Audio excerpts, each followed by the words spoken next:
See, I brought back the present you bought me. Oh, beautiful. From how long was that last year? Look at those. Yeah. They got the budget for a sponsorship. Those guys. There you go.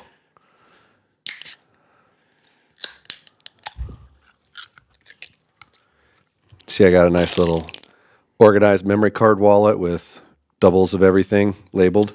Yeah, that's a really that's next level strategy, media management strategy. I'm trying to. You can dial it in. Well, trying to lower the time involved or the fuck around and organize stuff because I've got stuff I'm traveling with and stuff that stays here and don't want to grab the wrong thing. You know about FAFO? FAFO? Yeah. No idea. You do. Oh, yeah. Abbreviation. I thought they were talking about a company. You know about FAFO? Yes, I am aware of. Fuck around and find out. Yeah. Yeah, I'm aware. Have you got into the Elon and Joe thing yet? No, I just saw that and I just got super excited. I will be listening to that. I figured you were bricked up for that. Well, I've been on the phone since 7 o'clock this morning. I've had zero time. Didn't that launch today, I'm assuming? Yeah, I'm only like 30, 40 minutes into it, so I don't have too much to report on. Yeah, that'll be a couple of hot tub sessions probably to get through it. But I'm excited. I can't wait to see what Elon has to say. Like, did you say you did it at all so far? I'm like 40 minutes into it. And? It's going to be good for sure. I mean, they spent the first few minutes messing around with Grok. And then they transitioned into talking about Doge and all the stuff that's going on, which I guess you can go to doge.gov and see everything that they're doing and the line items that they're spending money on. Yeah, psyched. Or saving money on or whatever, or cutting things. One thing I'm not ready to talk about yet, but I guess I wondered if you had an opinion, was there's a little bit of a knee-jerk reaction from the sports people of the world that are concerned that Doge is going to lead to some sort of federal lands being liquidated or federal lands going to the states, which then could be liquidated. Do you have a fear of that, or do you have an opinion yet? I'd be really surprised to see that happen. Yeah. Because I think what we've seen so far from a snapshot is they've cut some like national forest budget stuff for like the Forest Service people. Sure. And I think that scares some sportsmen. But I guess the first question is, one, are those things well-managed entities? Do we know? I don't really know. Is there fat to cut? I'm not sure. And does that lead to more? I understand the fear and the paranoia of that coming to be because our public lands are so precious to us, and it's something that the United States has done a really good job preserving. And they're nothing that we ever gain more of. Sure. It's very unlikely that that we get more public land. Yeah, wouldn't be a commonplace thing. It does happen, but normally when you do gain more public land, they make it some kind of preserve that you couldn't hunt on anyway. And sometimes it comes via access. Yeah. From things like the Rocky Mountain Elk Foundation. And there's one or two more charities that work on access, which is a pretty neat endeavor. Because some public lands, if you haven't been out west, are landlocked. And there's technically no way to get to them unless you can attain access through private or you fly in on a helicopter. Right. Yeah. Which that's been conversations I've had before. It's like, hey, we're going to get a helicopter to dump us in on that piece. Well, did you see Matthews put out that video of the guy who, it's not technically a helicopter, it's like one of those buggies that takes off and flies. Oh. He flew into a chunk of landlocked private and was able to get an elk. But it was like a long story, many, many years, because you got to get your certifications. Yeah. And then his first year, he wasn't successful doing that. And I think it was in a follow-up season. And somewhere in the middle, there was an injury from landing that I bet. thing. So is it like one of those glider things? Yes. Oh, yeah. It's a glider thing. Yeah, I've got a buddy who's got one of those. That looked pretty dang intriguing. Yeah. Kind of fun, but at the same time, it's a little bit more risky. But any small aircraft's kind of risky. Pretty adventurous. Oh, yeah, ballsy. Have fun with that. Very stick-to-itive to go through with something like that. Like, that was a dude with a plan. I'd love to give him credit. I'm forgetting his name. He's, I think Dan knows him well. I should let me just look it up to give him credit because Sure. I think this was a very interesting and well-done story. by Matthews, and it's just kind of a one of a kind piece, you know. Yeah, no, that's a very exciting thing. And for answering the question, no, haven't seen it. Yeah. I don't traditionally have a lot of time, as you're probably all aware. But Yeah. I don't watch a lot of things, honestly. I'd like to. My work usually doesn't stop. Yeah. So I've been. So Like it's a typical day. Matthews presents Land Unlocked, and the main guy in it was Brett Singh, Okay. and he was the guy flying the glider, which was pretty neat. Circling back to the public land thing, do you have a thought on that yet? Because there's been a little grumbling, a little like I'd be like I said, I'd be really surprised, and I'd be really surprised because of it's the right. I mean, the right's typically pro hunting. Junior's very pro hunting. yeah, And which was kind of my first thought. I think he's in his ear enough that would be like, hey, you're not doing that. Yeah, And I think that the reality of what they're trying to do is save money wherever they can, and there are a whole bunch of empty federal buildings that have been empty and they're still paying to maintain and service them as opposed to selling them. But as far as federal lands aren't just typically sitting there doing nothing.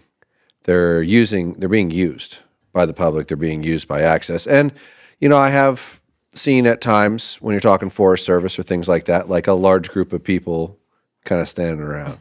So it's possible they can manage to cut a couple of people out of those budgets, but it's hard to say.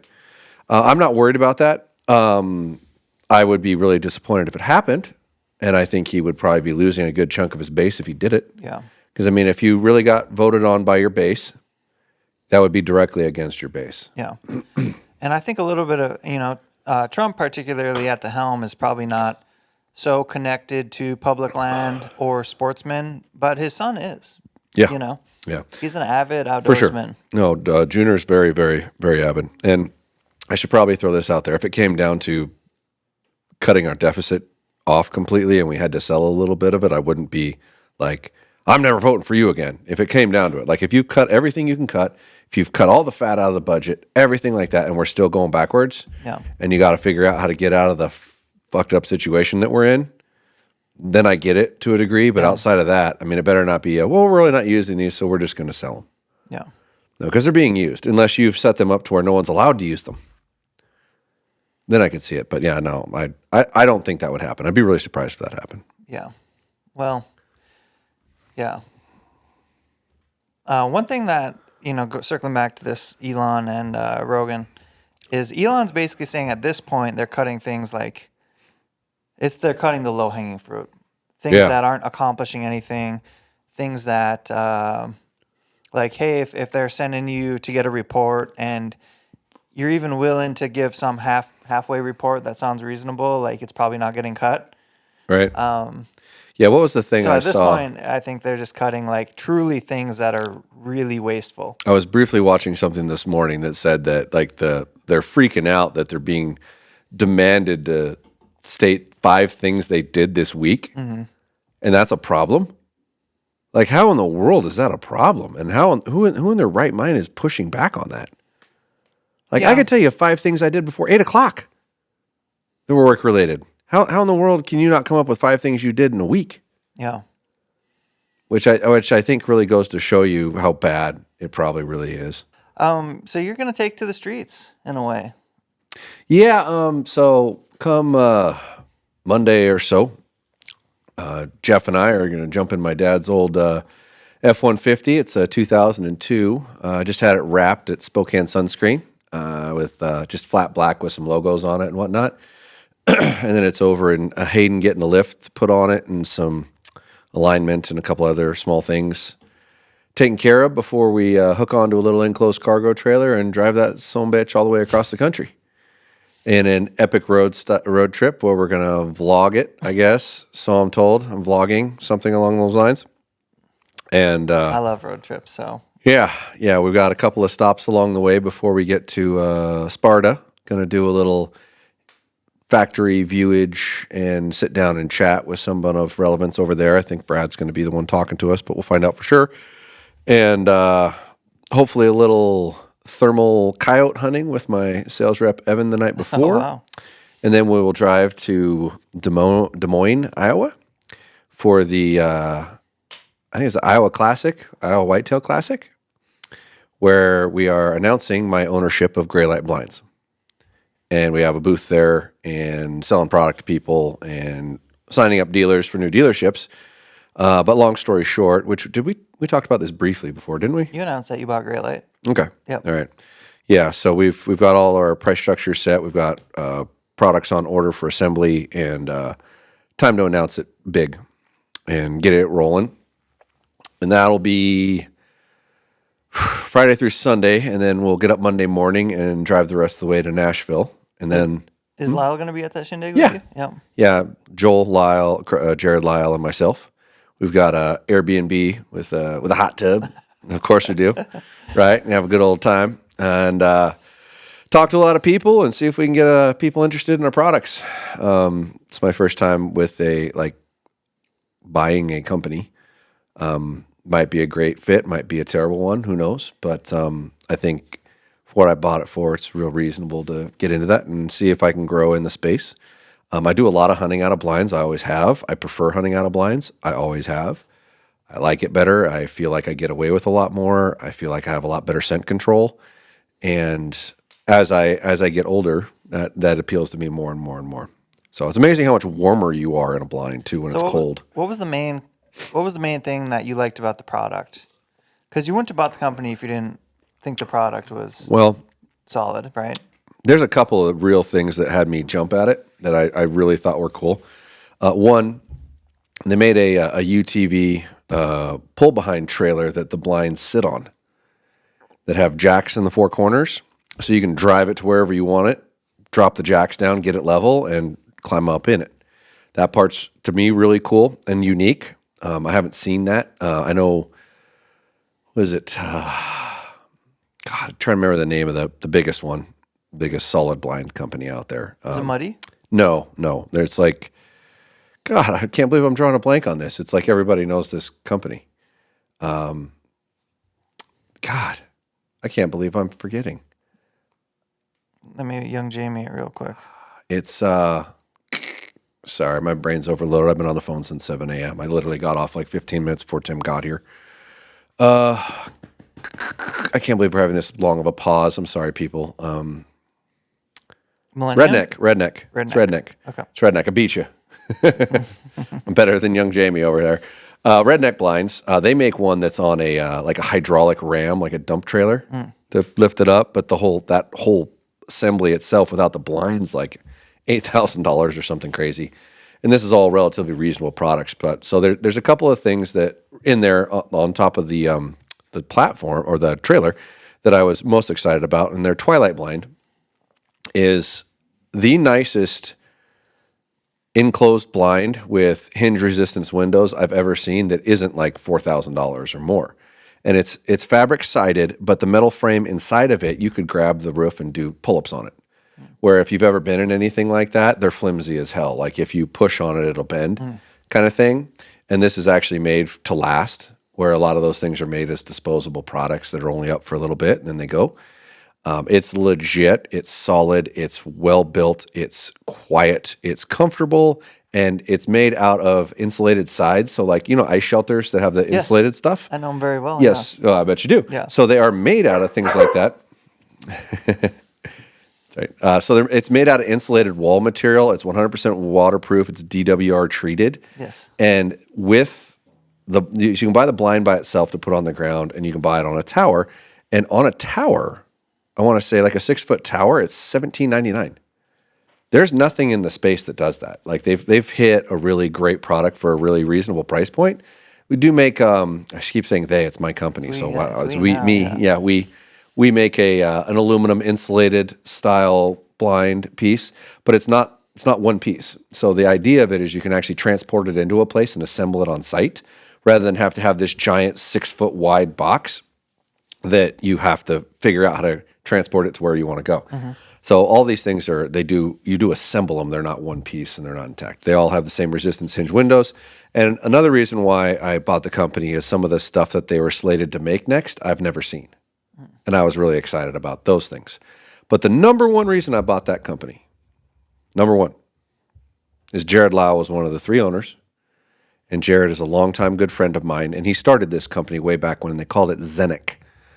And when he told me they were selling it, like he called me and said, hey, are you interested in buying this? We're going to sell it. And I listened to him talk for like an hour. I didn't like say anything. Like, okay, Jared, here's what I can tell you. I'm at a 6 level of interest from what you just told me. I'm at a 9 if you want to stay. He's like, well, what do you mean? I was like, well, you don't really want to sell this, do you? He's like, well, no, I'm one of 3 owners and the other 2 want out and they kind of want to try to use it as a write-off this year. Mm-hmm. And I'm like, well, yeah, but that's your company. You started that company. They didn't start that company. Do you want to stay on? And he took him about a month. He's like, yeah, I want to stay on. So, all right, I'll buy it. Because I don't feel right about him not being involved in that company because that was his company. It was his baby. And I've used their products since they started, and I've liked them. Almost every ground blind I've ever sat in was a Zenic blind, which is now called Gray Light. And then they came out with their towers and whatnot, and that's what I've shot my elk out of on my own property last year. When my buddy shot out of my blind this year because I had to go down to Nashville. And, a couple of bearers, that sort of thing. I love them. I think they work great. I think they're amazing. And I think you can't find the quality of product that is for the money anywhere. I don't think anybody even comes close to it. So it seemed like a no-brainer. There were things that happened along the way with that company to kind of stifle its growth. And then I just looked at it on paper and went, well, I don't know how I'm going to lose money here. So I'll do it and just try it. So right now if someone's like, you have like a Brandon McDonald's doing in Tennessee. Uh-huh. And Brandon's like, hey, I want to hunt out of a cabana in the sky. Well, Brandon, that's funny you say that. Brandon will have one, and we're going to make a video on it. Yes, of course, yes. But where do they go and find it? Is it you buy it on the internet or you buy it through a retailer? There's a couple options. There's graylightblinds.com. We'll take you to direct-to-consumer. You can buy it directly from the blind. We ship it right to you. All the prices on there, if I remember correctly, don't hold me to this, but they should all include freight. So when you're looking at the price of the item, you're not paying an additional item for freight. And these things are freaking huge as far as weight and size. So they are expensive to ship, but you're not paying that when you buy it direct. Yeah. So that's something to consider. And just saying a little something, coupon code MFJJ may save you a little money on that, just throwing it out there. But you can also go and get them from dealers. There are currently only like 50 dealers in the country. It's a relatively new item. And there are places you can buy them from as well. And I may deal with some influencers and whatnot that do collective and allow them to sell them as well. There are places you can buy them online that do shipping included as well, but I'm pretty sure if you break it down and look at it, buying directly from us is probably your best bet financially. Right on. And then we're going to make a whole bunch of content. I'd love comments down below on what would be fun to see in those. I'm going to try to get some hunting videos in them. We're going to do an assembly video that's intended to be humorous. On putting it together. Like if you ever put a Traeger together and look at the directions, it's all pictures and telling you when to drink a beer along the way. So I may do something like that because that does seem like my kind of style. It's the company's got huge potential. It's something I care about and I do. It's a type of hunting that I do a lot. It just seemed to align with me well. And now that I've got the place in Nashville and we were looking at a facility to ship out of anyway, like a bigger warehouse type thing, I was like, well, I could just add some more square footage and put this in there. Mm-hmm. So we'll be shipping them out of Nashville, Tennessee. And there's a lot of people down there that use stuff like that as well. So hopefully we can get some of your business as a local company to you. Yep. So you've assembled a couple of them? Yeah, I've put together 5 of them. And so what was like your assembly time on the first one? You're relatively mechanically inclined. Well, right? See, that's the thing, though, is it wasn't just that. Is I think I was sipping beers whilst assembling each one. Yeah. And so it depended on how fast and when you chose to take a break. You probably weren't looking at the directions? Oh, I was. You were? Yes, I was looking at the directions. In fact, Jared and I got in a fight about this a year ago. The directions were wrong. Okay. There was one that was upside down, or it was either labeled upside down or imaged upside down in the directions, and it was actually in there incorrectly. And he got like a damn near shouting match at one point. It's like, you son of a bitch! I've put 3 of these things together, and it's upside down every time I put one together. At that point, and I was right, And he was right because it was flip-flopped of what I thought. But it was wrong in the direction, so I felt a little vindicated in that. But yeah, I bet you the first one I put together... So your first one is your worst case, right? How long did that of course. take? I think it took 3 hours to assemble the first one because there's a lot of parts and pieces to them. There really is. They're pretty elaborate. Like if you go to graylightblinds.com and look at them, there will be a lot better videos and things coming soon to those. But they're very elaborate. Like they're really well built. They're really stout. They're really durable. They're a really good product. So by the time I did the last one, I think I bolted it together in an hour and a half. Now that I've done a couple of them, I'm trying to remember what Jared told me it takes them to do it because they tear them up and tear them down for trade shows. And right? there's a few different models, but you're talking about the one that's up on a platform, the true Cabana in the sky. Yeah, and the one that's soft sided, so it's got the most pieces. Yeah. The hard sided metal ones, those are fast. There's only 6 panels or something around the way. Excuse me. And the tower is going to take the amount of time it takes to build the tower. That's one of the unique things about that company is you can buy that just as a blind. You can buy it on a 6-foot tower. You can buy it on a 10-foot tower. You can buy it on a trailer. There's all packages that you can buy, right? And I don't know if the website's done yet, but it might be done by the time this airs.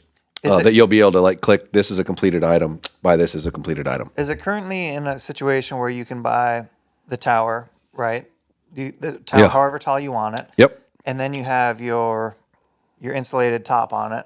Mm-hmm. And then at the end of the season, you can break that down, maybe take it indoors if you don't want the wear and tear. Yeah, so there's a couple options on that part.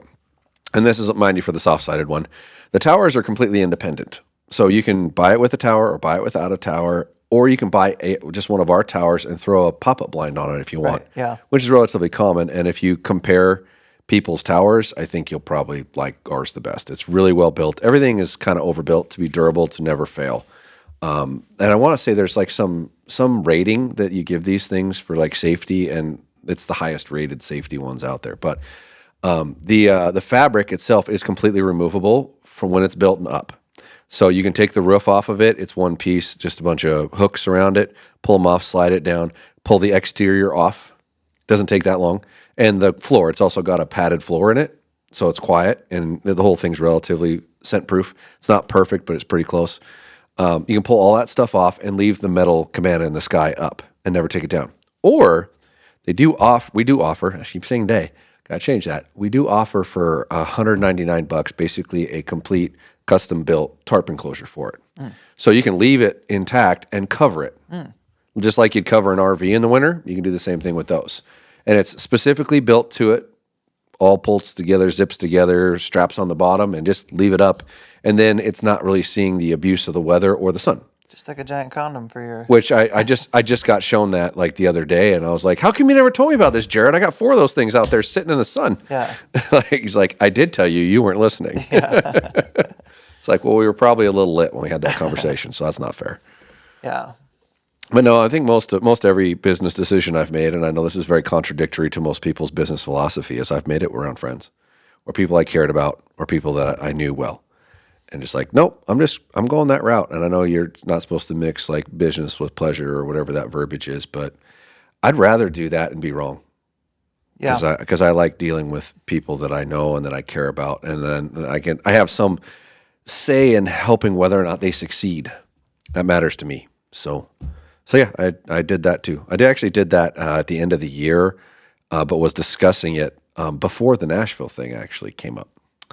So that's been a long time coming, but it took a while to get there. And I didn't really want to announce it too much yet, just because the product isn't in yet. And I didn't want to lose the hype window of when you start making those things. Yeah, like a site company might launch a product and then... Yeah, I think it's a really dumb way to do that. 120 days later, start fulfilling it. Yeah. Yeah, so that's you lose the wave of excitement, right? What you could have sold versus what you did sell is very different. You lose people's attention in 15 seconds now when they scroll to their next vertical video.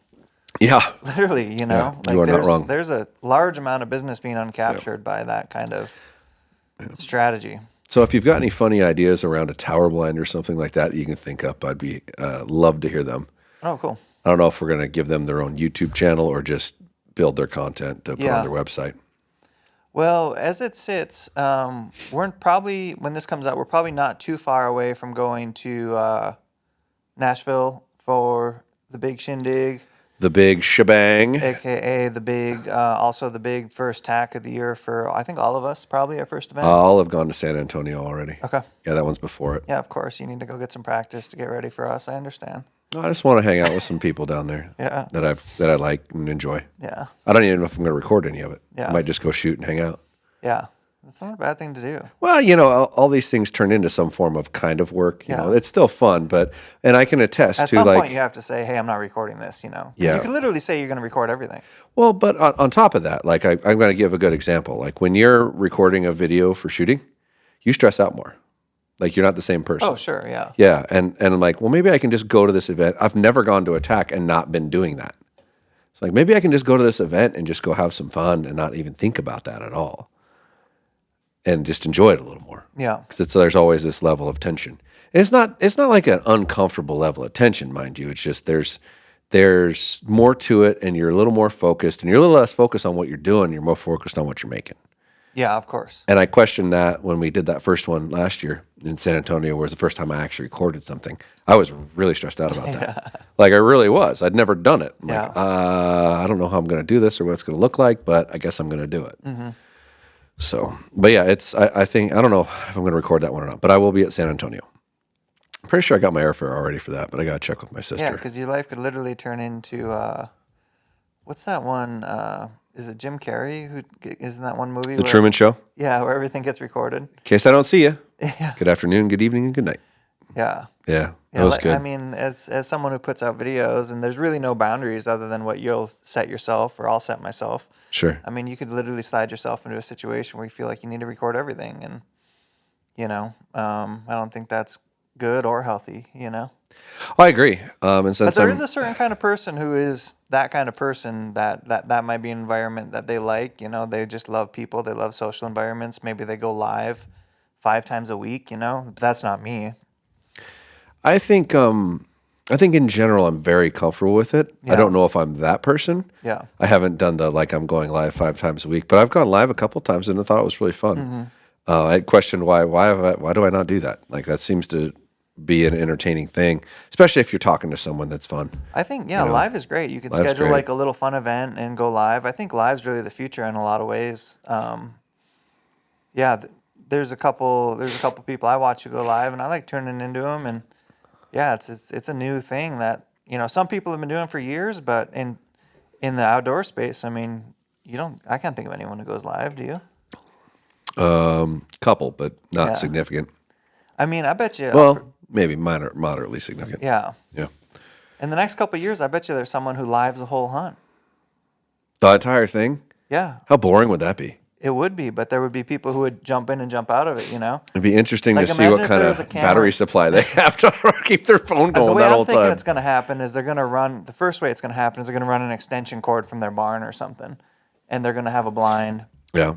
and it's just going to, like, probably draw off their internet, and they're just going to have a camera, like, on their, where their deer come to, whether that's feed or crossings. Because currently on YouTube, like, there's people who, like, have live, like, bird channels, like birds on feeders. People actually watch that? Yeah. That's people weird. watch it. It is weird. That's weird. There's a ton of weirdos out there. Look out your window. Put a bird feeder out your window. Yeah. And why? But think what? about someone's at their office. Put a bird feeder by the window at your office.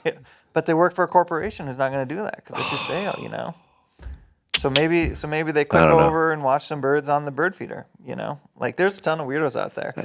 And you're not wrong. There's some weird people out there. Yeah. There's like For sure. there's like something for everybody on the internet now, in all kind of forms and shapes. So Tennessee's going to be fun. We're going to have a shindig the day prior to shooting, which is awesome. Thursday before. The Thursday before. party will be happening at Nashville North Archery. Yeah. There's just there's going to be burgers and beers. We may or may not kick James out. Yeah, he's literally the guy who's going to have to be hooked off the stage at Yes, some point. 100%. It's like, bro, come on. Yeah, he's going to have to be hooked off the stage. Yeah, that's somebody who may never get tired of being in the limelight. No, that's what I'm saying. That's what suggesting he tries live. No, I think he's gonna for sure. Yeah. But I don't think I've ever seen him get tired of it. Ever. I've seen just about everybody involved be like, okay, I've had enough. I don't know if I've ever seen him get tired of it. Yeah.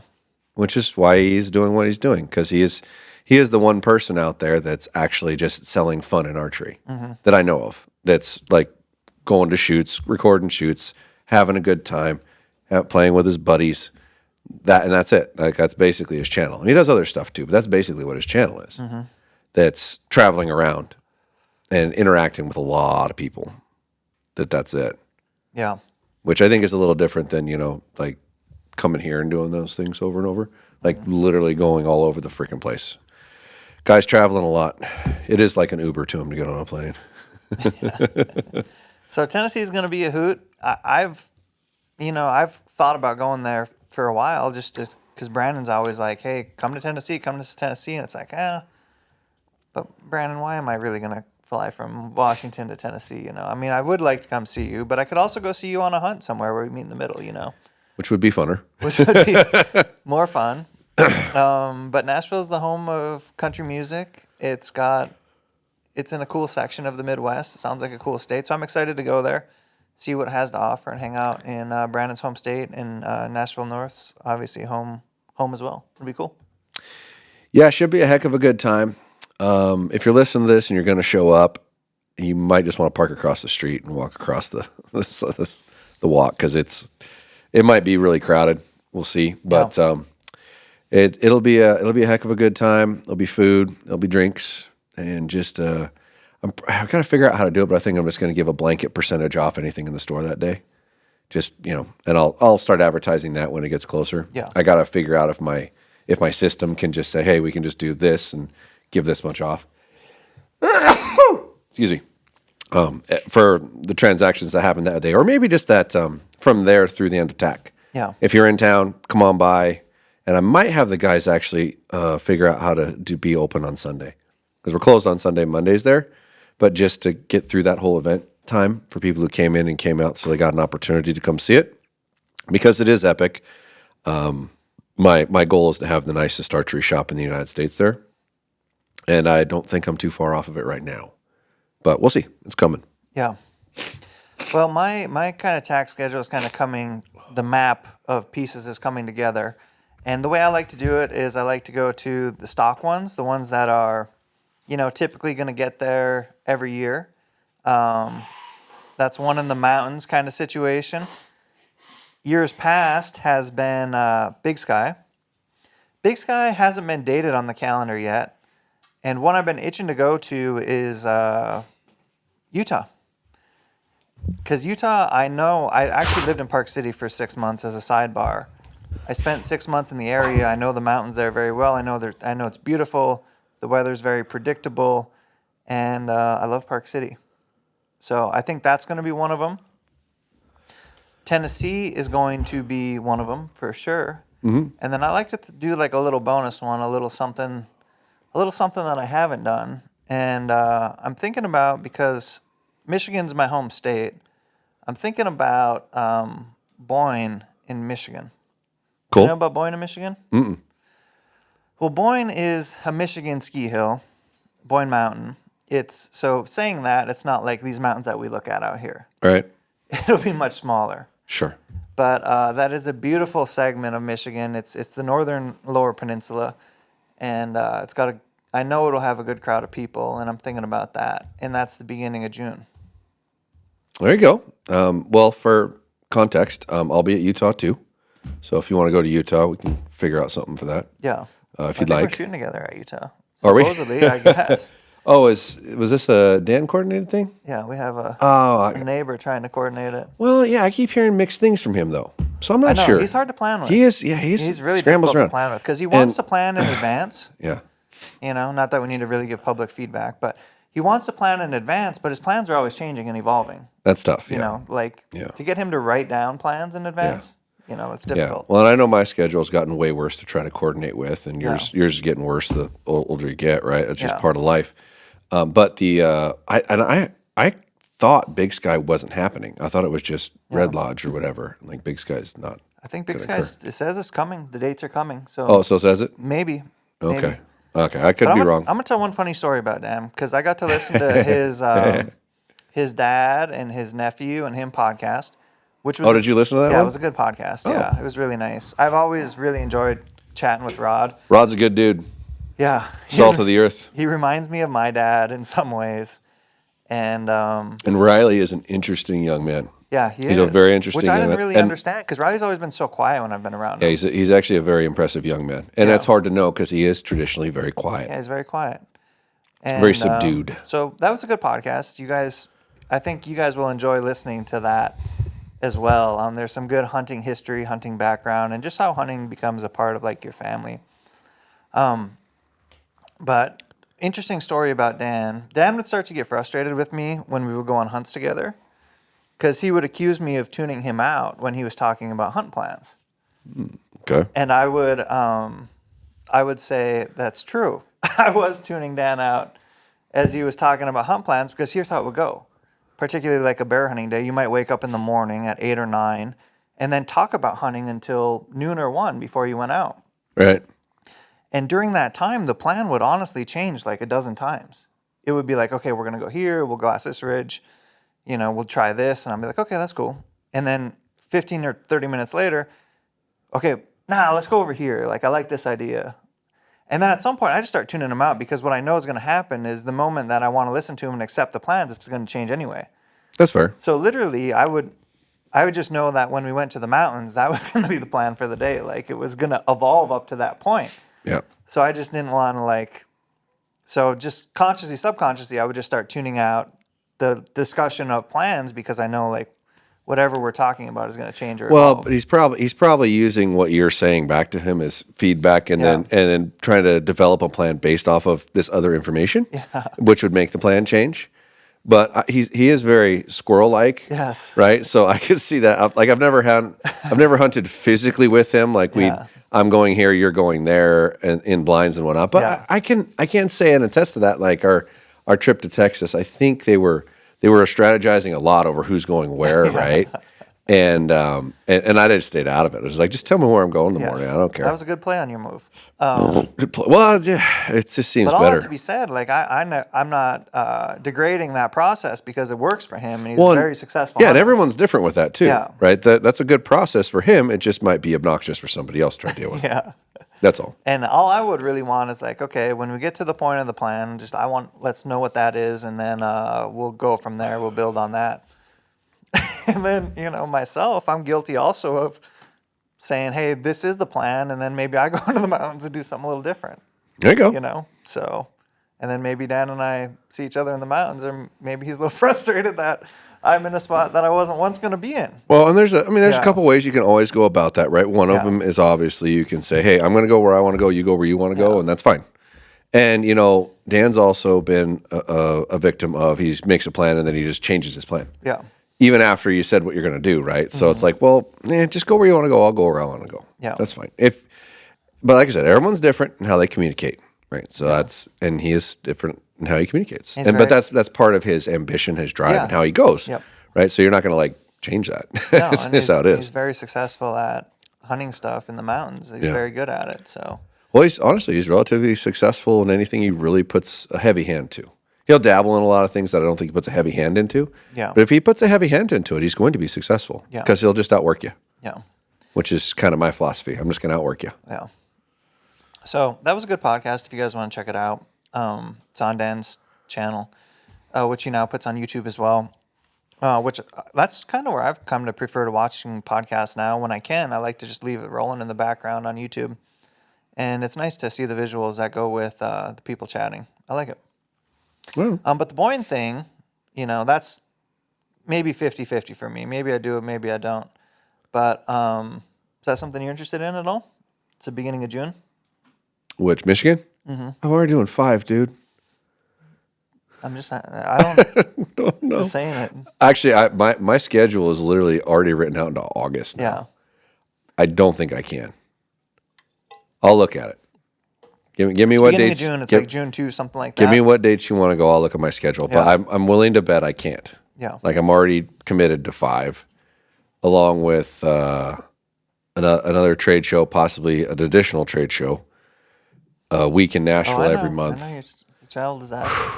Yeah. But it would be cool for you to get to Michigan, meet the good people of Michigan, and it would be a homecoming of sorts for me because I haven't really done any archery stuff in Michigan. So if I go, I'll definitely probably piggyback that with spending a little bit of time around my family, Yeah. which isn't that close to Boyne. And I'll make a little longer stay out of it for sure. So that's kind of what I'm brainstorming on. Gotcha. Do you have, which would include, I mean, you could, if you wanted to, you could come do a little fishing, which is fun on the big lake. Yeah, it wouldn't hurt my feelings any. Like I said, I think I might already be overbooked at this point. Yeah. I accidentally screwed up where I'm supposed to be this weekend instead of next weekend. I screwed that up. Like, I don't know how I did that. Oh my God. Like, yeah, it's just too much. Yeah. So physical calendars are a good thing. it's on a physical calendar now. Yeah, those are the best. Yeah, 100%. You can look at it, you can see it. Digital calendars are fine, I think. And obviously people can have different systems, but I like an actual physical calendar where you can see it and then you can see, okay, here's where I am or here's what I want to accomplish. It's in front of you. It can change, it can mold, but it's always there.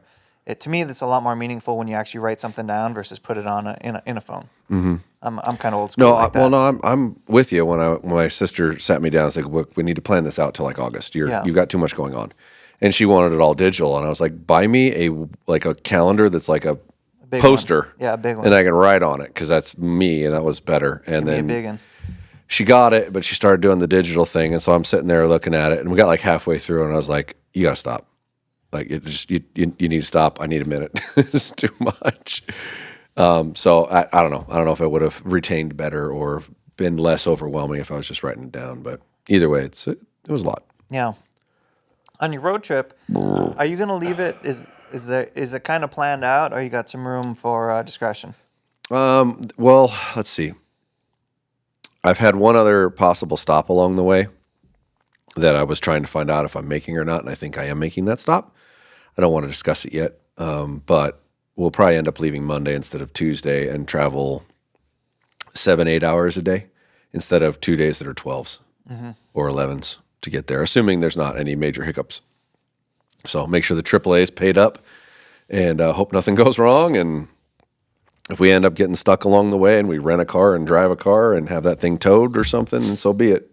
But I think it'll be fine. I mean, the truck's only got 88,000 miles on it. Yeah. I have my mechanic buddy run through everything, change all the fluids, service everything, check the gear fluids, all the running gears getting replaced and new. So there's really no reason it shouldn't make it just fine. But it's a 23-year-old truck. Right.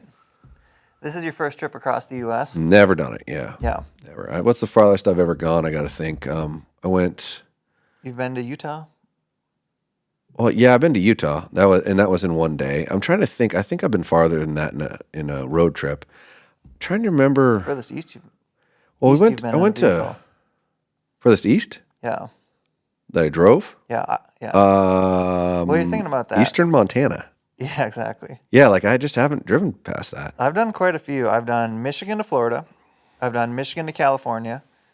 I've done Michigan to Oregon. Seeing a theme here. Oh yeah, that's where I was. I know. That was where I was. Yeah.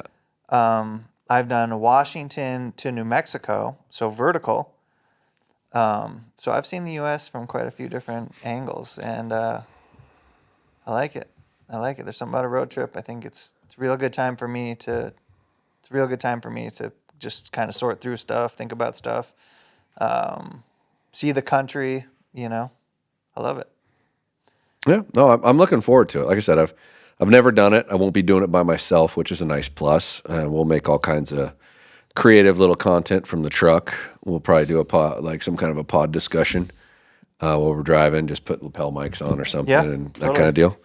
There's a lot of stuff you can do and still be reasonably productive, and do a big time lapse or something. Just fun stuff. But I'm really excited for it. It'll be a good time for me and Dodds to really bond, obviously. There'll be some family bonding going on, yeah. Immense bonding and creative back and forths. I actually think that's one of the best ways to get to know somebody. It doesn't necessarily have to be a road trip, but maybe an event or a weekend where you're just kind of forced together.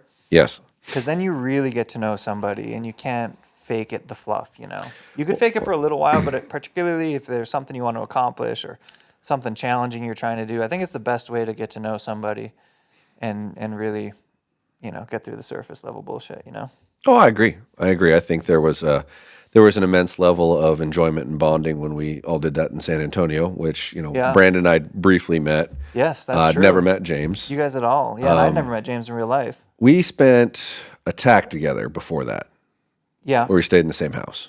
But outside of that, that was the first time you and I had actually spent time outside of just here, right? Sure. So that was it's awesome. It's really the best way to get to know people. Shove yourself force yourself to be around them for a while.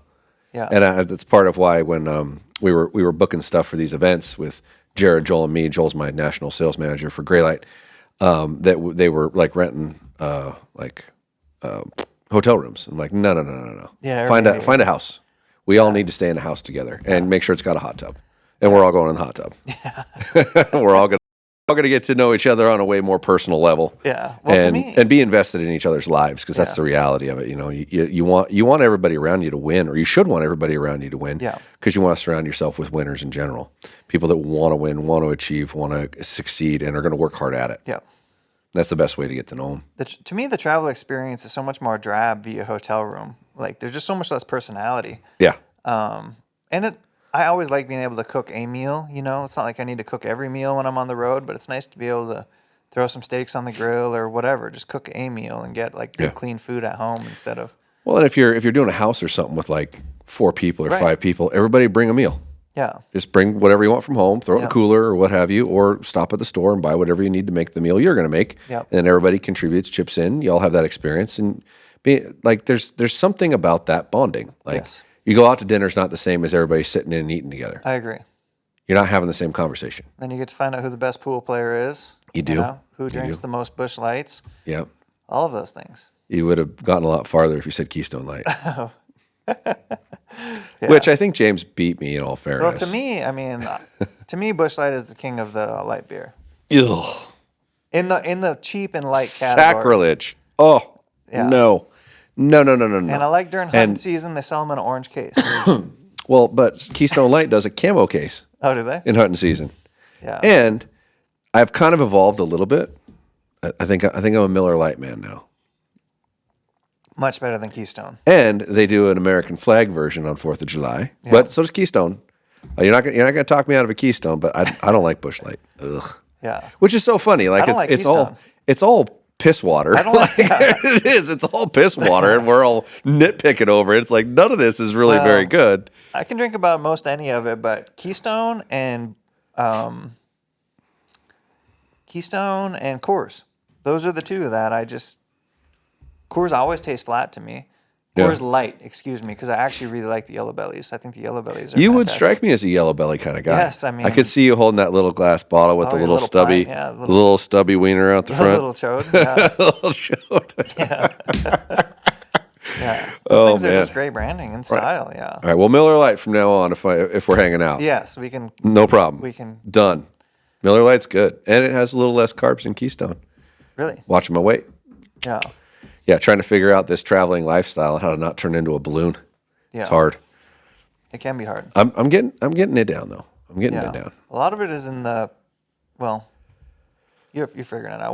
How are you learning? So what are you changing to make it better for you? Well, at first, when you're eating out so much, I just gave up on. I just can't cut these things out because I'm looking at the menu and I'm like, what do I eat? Yeah. Screw it. I don't. And it's frustrating to me. And chicken 'cause salads I am get boring. cheap. They do. Yeah. I am really cheap as a human. Like you will know this if you ever get to know me. I will like analyze. I'll go to the store and look at the price of crap and analyze the ounces and go, oh, that one's cheaper. Right. That's more my driving factor than I really like this one over that one for the most part. Hence why maybe I drink Keystone Light because it's cheaper. But the real determining factor for me in those situations is I hated buying something and not eating part of it. And when almost everything you're going to order when you're out, there's a portion of that you shouldn't be eating. And that's frustrating to me. It's like going to a buffet and getting your money's worth. Yeah, it's a waste. Yeah, it's a waste. So I just since like I think it was November, I just said fuck it, I don't care. And then I think about 3 weeks ago, I was like, okay, I got to stop. Like I'm getting to where my pants feel really tight, and I've been wearing the same pants size wise for like 5 years, 6 years, like no change, and it's starting to get tight. I'm like, I got to cut back. I just got to cut back, and it's working. I'm getting back down there. I probably got about 10 pounds to go. So as long as I just abide by that and try not to go too crazy and eat whatever they bring you when you order your food instead of just go, nope, I'm not eating that. I'm not eating that. Just give me that. Yeah. Yeah, the tried and true pants test is probably one of the best. Yeah, you should know when you're getting fat. You know it. An old pair of pants that you've had around for 5 or 10 years, you can put them on, and maybe they fit well in some places, not so well in the others. That's a great test. Yeah. Little litmus test. Yep. Yeah, it keeps me honest. It's not really a scale. It's the pants. Until the pants start getting really tight, then I got to start staring at the scale every day. Yeah. Make sure I'm going in the right direction. Well, this is a very new year for you. I mean, you've never incurred this kind of travel in a year. No, and neither have I, to be honest. I've never traveled that much. And honestly, it's created so many problems I never really even thought about. Oh yeah. Like, well, good example. My my house froze while I was gone, and I had like 6 broken pipes. Yep. That wouldn't have happened if I wasn't traveling, right? My kids have gotten to the point that they're kind of feeling like they never see me, and they're adults and they're not literally living with me anymore. So I don't think that's a horrible thing, but at the same time, it's affected them. It's affected my mom because she used to see me all the time, and then she's got, she's taking care of my grandpa because he's getting up there and he's needing a lot of care. So she's gone a lot, I'm gone a lot. So, and we live right next door to each other, and she's like not seeing me at all. So there's a percentage of her that feels abandoned, right? My girlfriend's not used to me not being around half of the time, and that's frustrating her. My animals are starting to wonder who I am when I show up. I mean, and my guys at the shop, I'm sure they miss me. Maybe they don't, but they seem really excited when I'm there, and it's a challenge, man. Like, I mean, I knew it was going to be a challenge. Don't get me wrong. I knew it was going to be hard, and I knew there was going to be a lot of demands on me, especially the traveling portion and people knowing that I'm close by. Like, hey, can you come over here and do this and come chat with us and that kind of thing. But yeah, it's made my life a whole nother level of busy that I'm not sure I'm navigating well yet. I'm working on it. I'm working on it really hard, but it's been a level of challenge that I was not fully prepared for. Business is doing well. Things are going well. It's just how well I'm personally managing myself has been a bit of a challenge, and managing my life has been a bit of a challenge. And I have a tendency to think I can do anything if I just put my mind to it, but I'm starting to wonder if that's true. It's good thoughts. Yeah. I think travel gets glamorized too. People are like, oh, about traveling, doing this, doing that. Or even work travel can be glamorized. And to me, there's nothing real glamorous about it. It's it's a less efficient way to do a job. I mean, I know it's necessary sometimes, but it's less efficient. You feel less good. This is personally for me too, because I feel way better if I have like a rhythm and a routine to most things. I don't like waking up and wondering where I'm going to get my breakfast from. That's a decision I don't really want to make. How about waking up and wondering where you are? Right. Yeah. Dude, that happens. I've done that. Yeah. Well, almost every morning I wake up and I'm not sure where I am. Yeah. Like I come to, I reach for the phone, I look around a little bit. And go, oh, okay, I'm home. Yeah. Cool. I have a hole in a tent from one of those situations where I woke up in a tent, didn't know where I was, and threw my arms around, punched a hole in my tent. You punched a hole in your tent? Yeah, I kind of worked my way into the corner of the tent. When I woke up, I was like, feeling around, couldn't. Oh, that makes more sense. Just like you have like the sharpest fingernails on planet Earth, or what? Trapped, man. I was trapped in my own tent. Yeah. Don't like those feelings of confinement there, Tim? Little claustrophobic, maybe? Could be. Yeah. Could be. Crawl into my crawl space and tell me how you feel. That shit's claustrophobic. Yeah, travel's just not that glamorous. No, it's not. It's not. People do definitely glamorize it. Oh, must be fun, must be nice, whatever. It's like you have no idea what kind of toll that takes on a person. And you feel like, I honestly feel like my ears get plugged like a lot.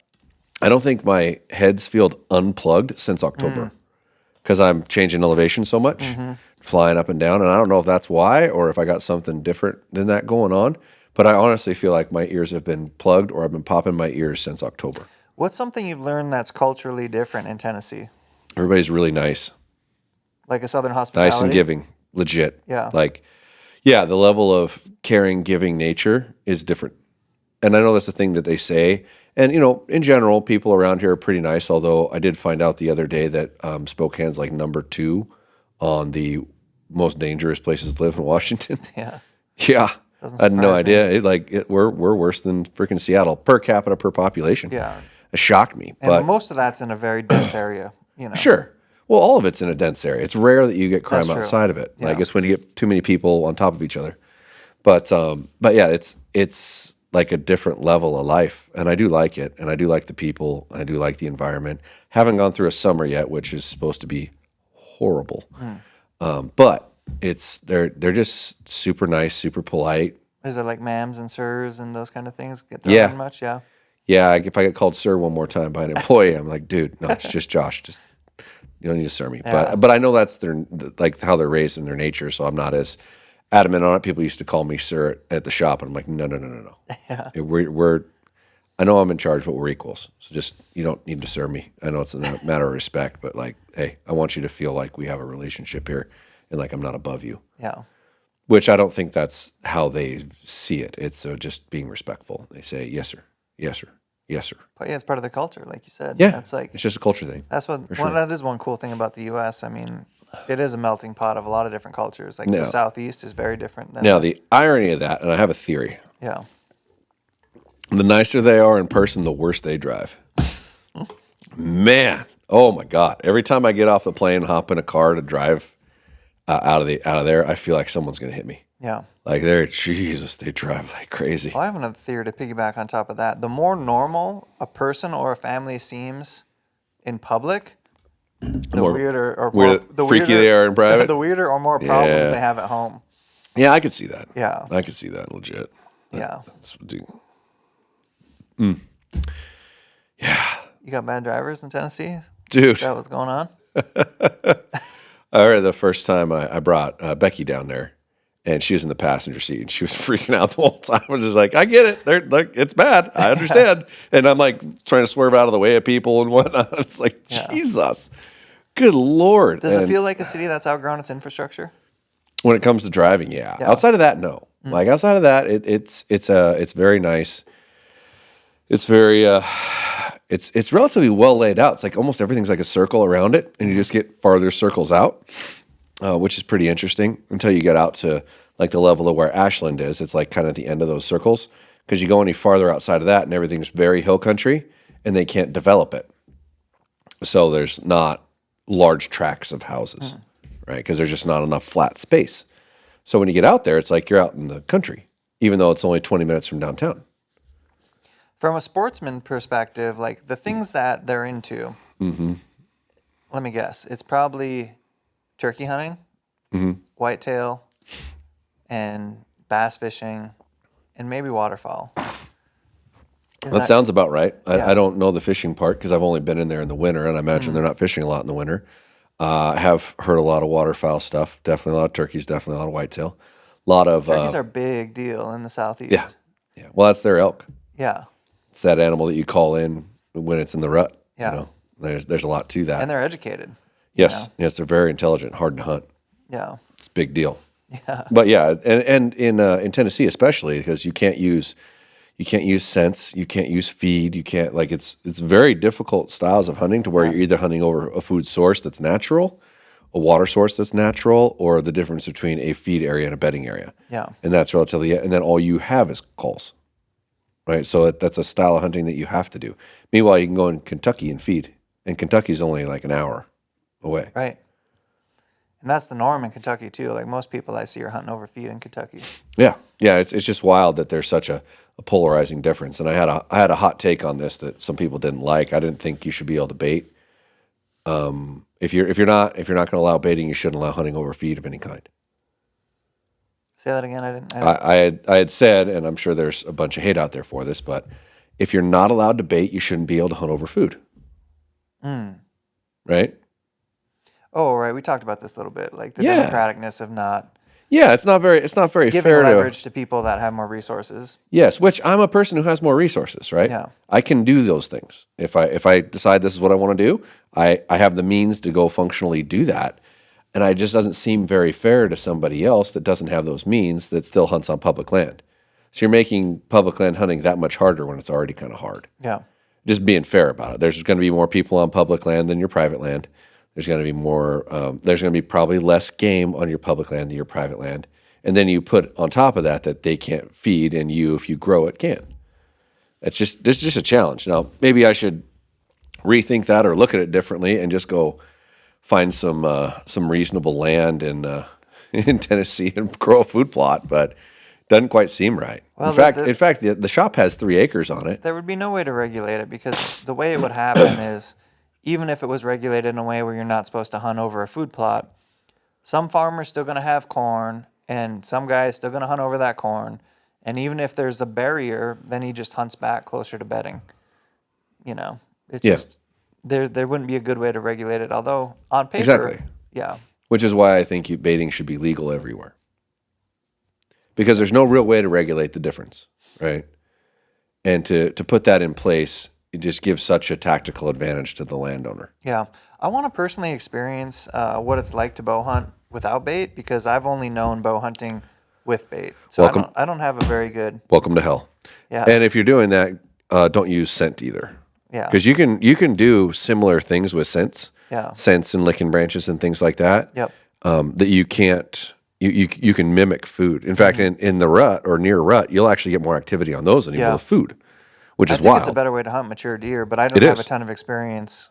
Like I said, I've always been allowed bait, and if you're in a state that allows bait, you're almost always at a severe disadvantage if you're not using some version of it.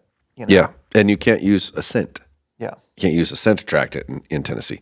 Yeah. Which is really the only downside I've seen. Yeah. Because if I'm going to be there so much, I'm probably going to end up hunting. The tag's cheap, and you can shoot like some astronomical amount. You can shoot like a couple does a day for like 5 months. Yeah. Right. And then $2, and it's like $360 or something. Well, you shot your bow tech pretty good the other day. Yeah.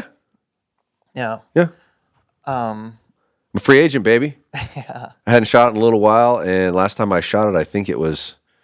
That wasn't actually the arrows I tuned it with either. They were close, but they weren't exactly the same. I didn't have lighted nocks in the arrows that I built and tuned it with, and so the overall weight was a little different. The nock tension was different, but when I walked out, I moved the sight a little bit and just moved the impact point and called it good. And I shot a little bit since then. I like that bow a lot. Like, it shoots. It's heavy, but it shoots. But I figured, hey, when in Rome, my buddy who shoots a Bowtech's here, let me go grab Bowtech. Yeah. And I think I'm going to do that more. I think I'm going to constantly shoot a lot of different bows. Yeah. I think that's cool. And I'm shooting whatever I feel like shooting. Especially, your evolution has been towards being a product guy, and the more time you spend with all the products, the more intimately you get to know them all. Yeah. Yeah, the issue has always been if I took enough time with that thing to feel confident with it when I'm trying to score something. Or hunt. And I need to kind of just kick that out the window and say, nope, just go use it. Yeah. I don't care if you feel confident That's with how it. you're going Just to build go the use it. confidence, It's like putting the cart in front of the horse kind of situation. It's like, Yeah. Well, I'm working hard towards doing a couple of days a week of a couple hours of shooting. Once the weather's decent, since we're trying to add a little more mix to the YouTube channel anyway, so I can go out and do some fun shooting. Plus, I can get some social media related things, Instagram stuff and whatnot, relatively easy if you just go shoot a little bit. That's fun to shoot your bow too. Oh, I do, but it's checking all the boxes of things I need to get done, along with making myself shoot a couple days a week. Well, I think I've kind of had a little bit of a personal discovery, and let me get your opinion on it. Personal discovery with archery. Ooh. Okay. The day I shot, prior to shooting with you and James, I held my bow the best I've ever held it. I can confidently say that. It was a beautiful day. My bow was holding really nice. Shots were breaking quick, which for me, if anything, my shots always take too long, not too short. I could see that. And I broke off beautiful shots. Now, I wasn't seeing it hit the 12 ring because James and I were shooting unknown, but I've shot my bow enough to know that that was just a beautiful day of shooting. Then the next day I came out with you guys, and then all of a sudden, like my first shot I had to let down. Even upon video review, my bow was shaking more than it had been, particularly leading up to that.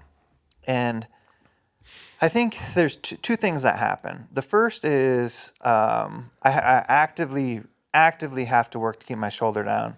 because it can and will ride up. And that creates a lack of stability in my front shoulder. Yep. And the other thing is when my shots get long, and maybe I could just use your references to how to work through this differently. When my shots get long, I actually find myself like,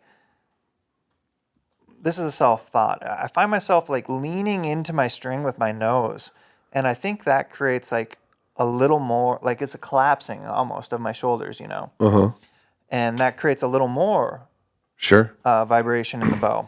And I can always break surprise shots. I can work through that. Yeah. So as you feel like you're sticking into it more, it's actually the shoulder coming back and you having to come back farther to get it to pull the same pressure. Okay. So it's a byproduct of the shoulder not going down. Yes. Right. I can understand that. Yeah.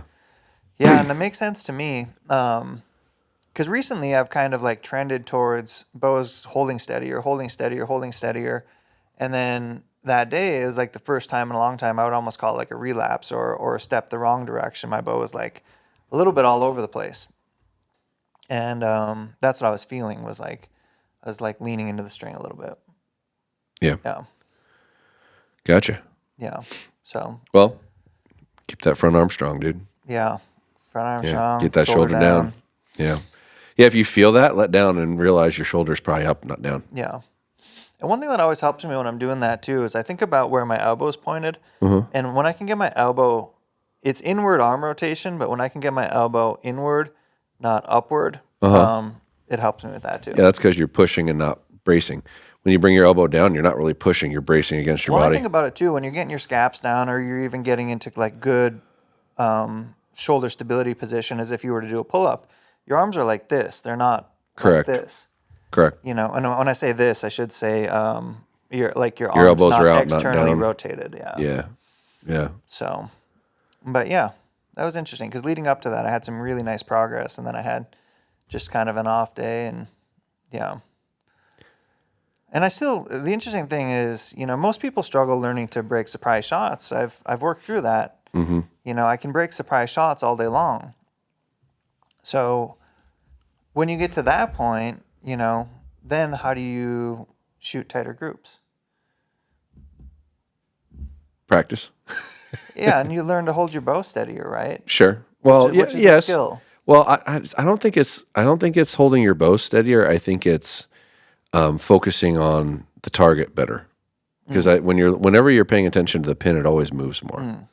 And I think I still catch myself doing it. Yeah. When I'm trying to look at where I want to hit, and I catch myself staring at the pin again, Yeah. it starts moving around more. And in situations of higher stress, I tend to have a tendency to look at the pin more and start paying attention to where the pin is instead of just look at the target. Your brain will put the pin in the way, assuming you can set the pin at the exact yardage you want to shoot. It'll put it in the way. Stop screwing with it. Just look down there. Well, there's something to shot timing too, because when you watch really good shooters shoot, James had a great day. Like the day we shot indoor down here, he shot a 298 with his hunting bow. First time he shot indoors, Yeah. and his shot timing was just like on a clock. Sure. You know, Michael, when he's shooting really well, is just like on a clock with his shot timing. Yeah. Same with our friend Joel. And I guess there's probably like a certain level of, whether it's conscious or subconscious, anxiety associated with that shot not breaking. Sure.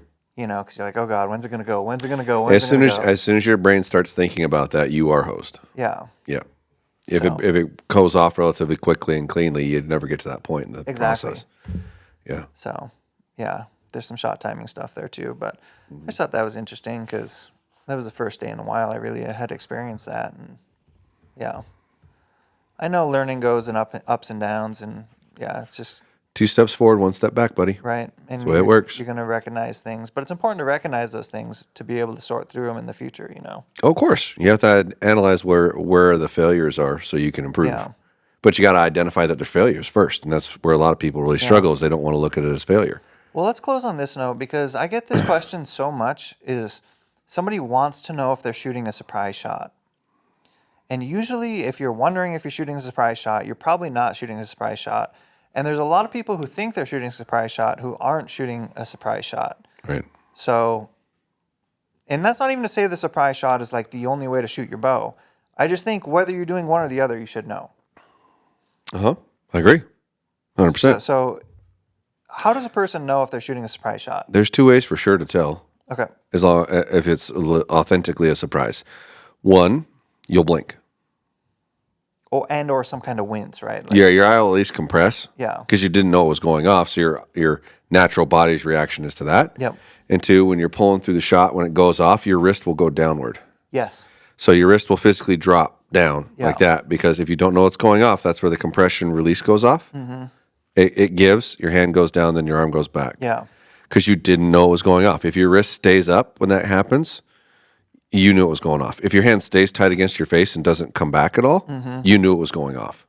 Yeah. Which that's a third one. But the two big ones are you will blink or wince somewhat, and your wrist will drop when it goes off. Yeah. It's a down and back. It's a. Yeah. And there's almost a pause to the down too. Like it breaks and then it comes down and then it comes back. It's like. Depends on how much pressure you have. Yeah. If you got a lot of back pressure, it's coming back and going down at the same time. Yeah. Yeah. Those are good indicators to pay attention to. Yeah. And there's two guys I really love watching shoot their bow when I think about accomplished archers. I love watching Bodie shoot. It looks relaxed. It looks natural. You watch his hand and it just breaks beautifully down and away. And I really like watching Levi shoot. You know, Levi has a similar looking shot where front shoulder's low. He's got really long arms, and it doesn't look like he's got any pressure in the bow. But I know there's pressure in the bow because when it breaks, the bow breaks forward away from his hand. Yeah. But he just looks so relaxed doing it. And when he shoots pretty well, a lot of times with like kind of a light button or a hinge, but it's always down and back too. Yeah. Yeah. But it's interesting how with Levi, he looks so relaxed. It doesn't look like there's pressure on the bow, but when it leaves his hand, that bow just jumps. You know? And you think that's just mastery of a sport, right? Like he's really freaking good at it. Yeah. And he's making a hard thing look easy probably, huh? No doubt. Just like a veteran. Yeah. Yeah. Yeah. Just like a goat. Just like a goat. Came out and won the friggin' first ASA of the year. Just like a goat. Of course he did. You know? Yeah. Yeah. The man can judge yardage. Yeah. Yeah. And shoot his bow. Yeah. Anyway, that's a fun little archery discussion. We're going to wrap it up. Fire's out. This is the Fireside Chat. We have no fire. And We did too. fire's out. Oh, the fire's out. Sorry. They said we had no fire. So we have a fire. No, but it's out. Yeah, Fire's out. it's out. That's the pod. Game's over. Good night, night.